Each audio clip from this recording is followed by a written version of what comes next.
Hello guys, this is the lectures for the class 10th of CBSE board and UP board also in English mediums. तो science में हम chapter number 1 start करने जा रहे हैं chemical reactions and chemical equations. तो इस chapter में हमें पढ़ना है chemical reactions and chemical equations. तो इससे पहले थोड़ा सा हम पढ़ लेते हैं, पहले से थोड़ा सा रिमाइंड कर लेते हैं जो हमने नए पीछे प्रीवियस क्लासेस में पढ़ा है। उन प्रीवियस क्लासेस में हमने पढ़ा है कि there are the how many types of change, यानी कि चेंज कितने प्रकार के होते हैं, यानी कि जो परिवर्तन है वो कितने प्रकार के हैं। तो हमने पढ़ रखा है there are the 2 types of change, physical change and chemical change, यानी कि रासायनिक परिवर्तन और भौतिक परिवर्तन। यानी कि हमारे पास में 2 तरीके के चेंज होते हैं।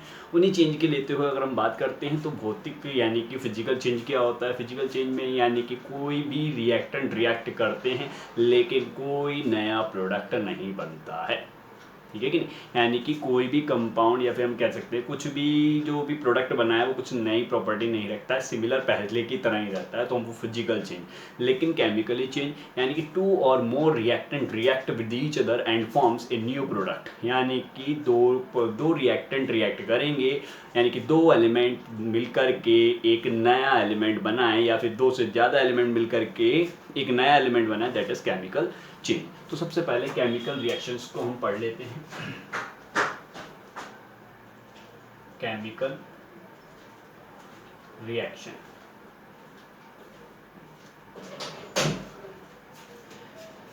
Chemical reaction is a change.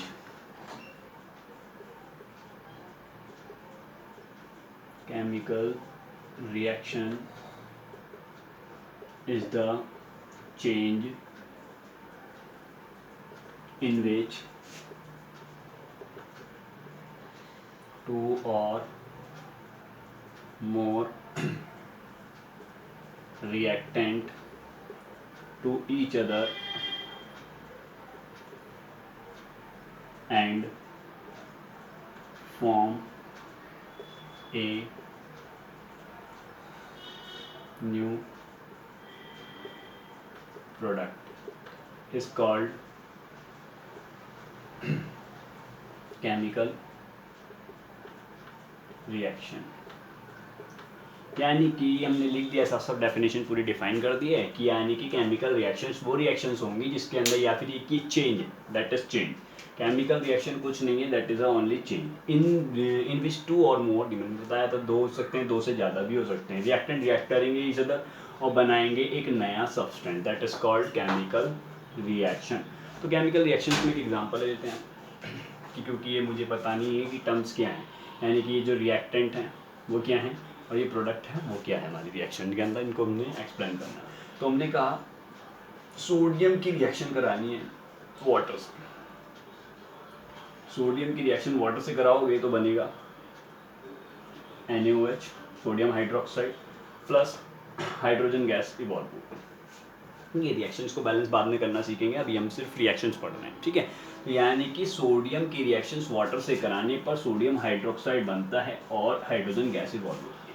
इसमें आपको देखना है कि ये दोनों जो हैं यही है रिएक्टेंट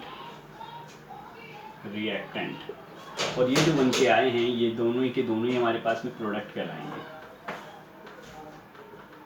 ये दोनों प्रोडक्ट है। देखिएगा इसकी प्रॉपर्टी अलग है, ये मेटल है, ये वाटर है। यहाँ पर हमारे पास में एक सोडियम हाइड्रोक्साइड एक अलग प्रॉपर्टी वाला एक कंपाउंड मिलता है, that is called sodium hydroxide, ठीक है। और एक गैस भी इवॉल्व हो रही है जबकि यहाँ पर कोई गैस नहीं थी, तो यानी कि दोनों ही रिएक्शन करी और एक नया प्रोडक्ट बन के तैयार हुआ जिसकी प्रॉपर्टीज डिफरेंट होंगी, that is called chemical change. हाँ, तो हमने पढ़ लिया केमिकल रिएक्शन क्या होती है। अब हम पढ़ रहे हैं केमिकल इक्वेशन। तो केमिकल इक्वेशंस क्या है? Chemical equation is not different from the chemical reaction. ये भी एक तरीके की रिएक्शन ही है बट थोड़ा सा टर्म्स है इसमें कि chemical reaction is the chemical equation is chemical equation is the symbolic representation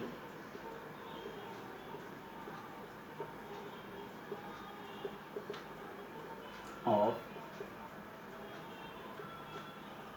chemical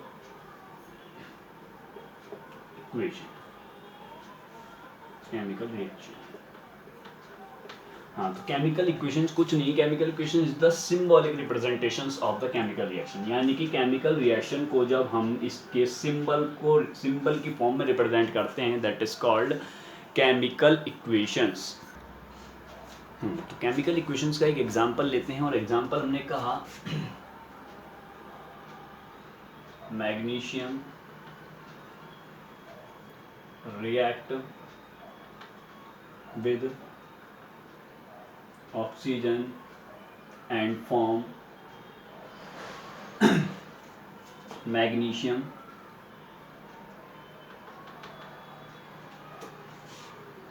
oxide.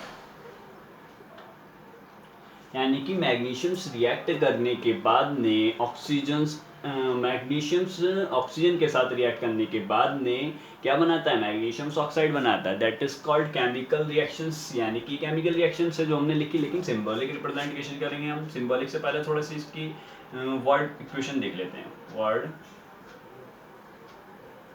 Equation थोड़ा सा अलग पॉइंट है ये, वैसे काम का नहीं है, फिर भी पढ़ लेते हैं एक बार। वर्ड इक्वेशन क्योंकि नाम आ जाए तो ध्यान रहेगा। तो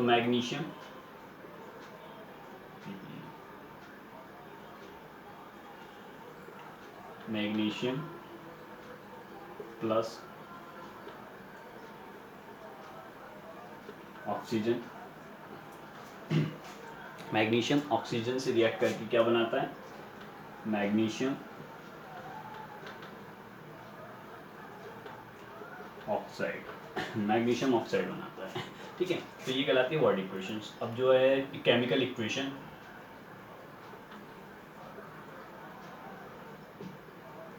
केमिकल इक्वेशन कैसे लिखेंगे, Mg प्लस O2 रिएक्ट करके बनाता है Mg, that is called chemical equation. यानी कि देखिएगा, हमने पढ़ लिया कि केमिकल इक्वेशन क्या होती है। Chemical equation is the symbolic representation of a chemical reaction. Chemical reaction को सिंबॉलिक रिप्रेजेंटेशन करेंगे तो बनेगा केमिकल इक्वेशन। जैसे कि हमने बताया कि magnesium react with oxygen and forms magnesium oxide, तो मैग्नीशियम ऑक्साइड बनता है, इसको वर्ड इक्वेशन में ऐसे लिखा जाएगा, एंड केमिकल इक्वेशन में इस तरीके से लिखा जाएगा। Next topic is balancing the chemical equations. तो केमिकल इक्वेशंस को आपको बैलेंसिंग करनी है आपको, ठीक है। तो बैलेंसिंग क्या होगी, the number of atom of element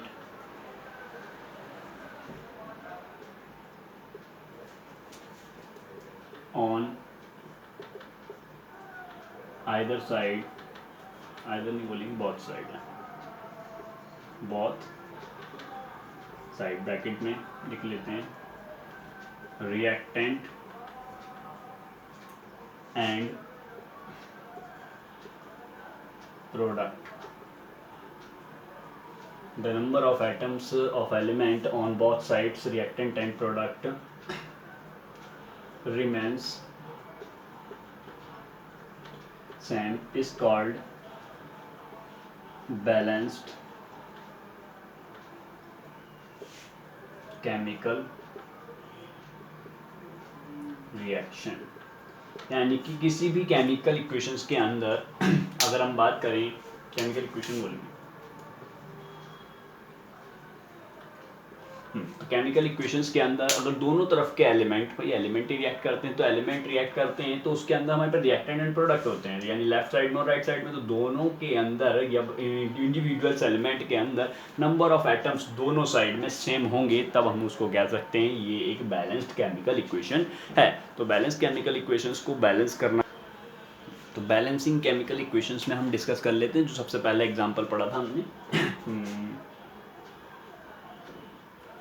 sodium plus water react करके क्या बना देते हैं, sodium hydroxide and hydrogen gas evolve होती है।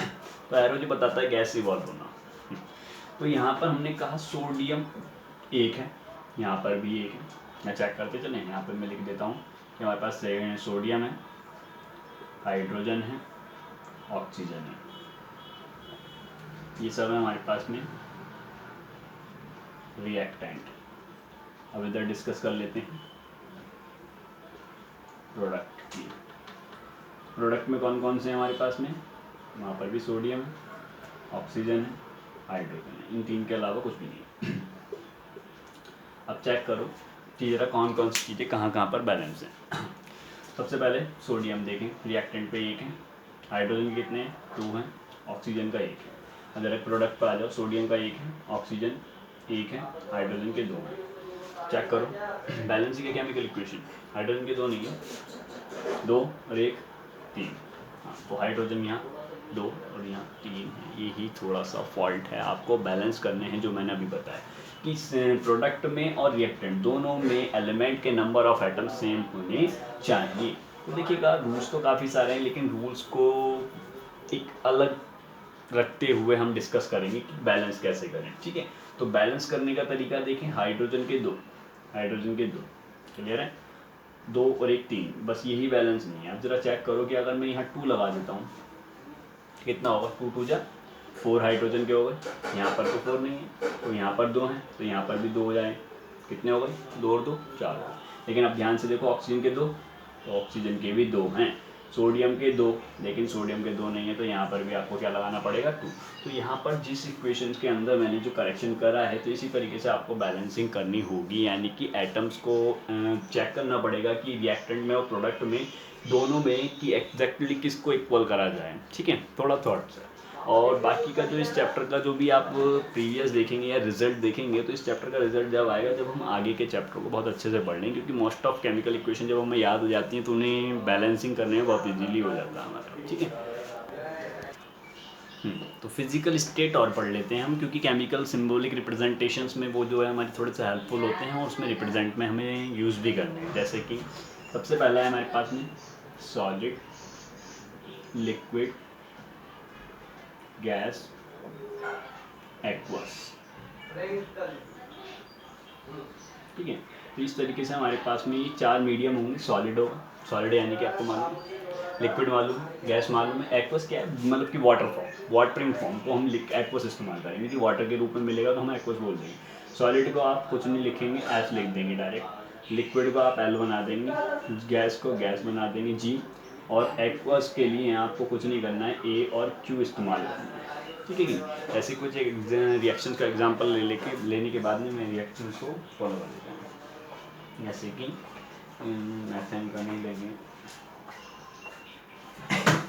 गाड़ी वो खड़ी हो गई कौन वाली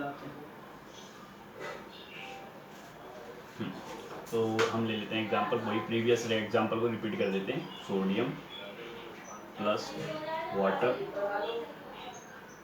NaOH plus hydrogen gas evolve, ठीक है। तो ये हमारे पास में सॉलिड फॉर्म में होता है, ठीक है। ये आपको मालूम है लिक्विड फॉर्म में होता है, ठीक है।